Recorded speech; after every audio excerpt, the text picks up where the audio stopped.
তাদের ছাইগুলো মাখে। নামটা জানা আছে? ক্ষেত্রটার নাম কি? গয়া কাশী বৃন্দাবন না হবে, গয়া ধাম। শ্মশান যারা পড়ে না তাদের ছাই ভস্মগুলো মাখে। আর শুধু ভক্ত নাকার প্রমাণ দেখুন, এখান থেকে প্রমাণ পাবেন। দেবতাদের মহাদেব পেয়েছিলেন শ্মশানে মশানে থাকে, ভক্তদের ছাইগুলো অঙ্গে মাখে, ছাইগুলো মাখে। আর আমরা মাখি কি? ফেয়ার অ্যান্ড লাভলি, পন্ডস,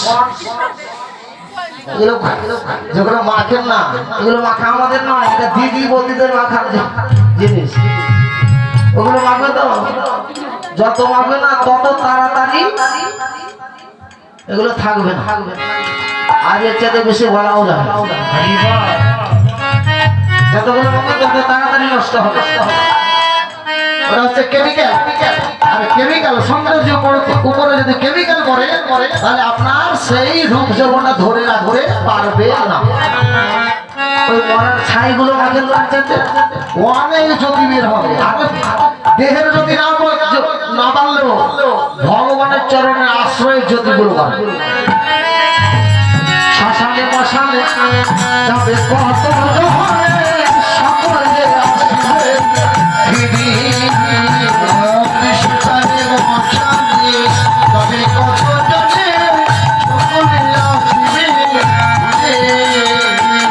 তুমি একা রবে সমোহন বসিয়া বাঁধিবে, তুমি একা রবে সমোহন বসিয়া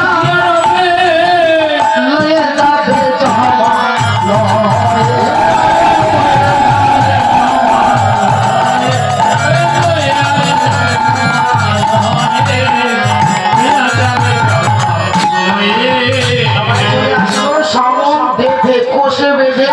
জহমা জমালে গিয়ে ওই যে বিচারালয়ে তোমার বিচার হবে।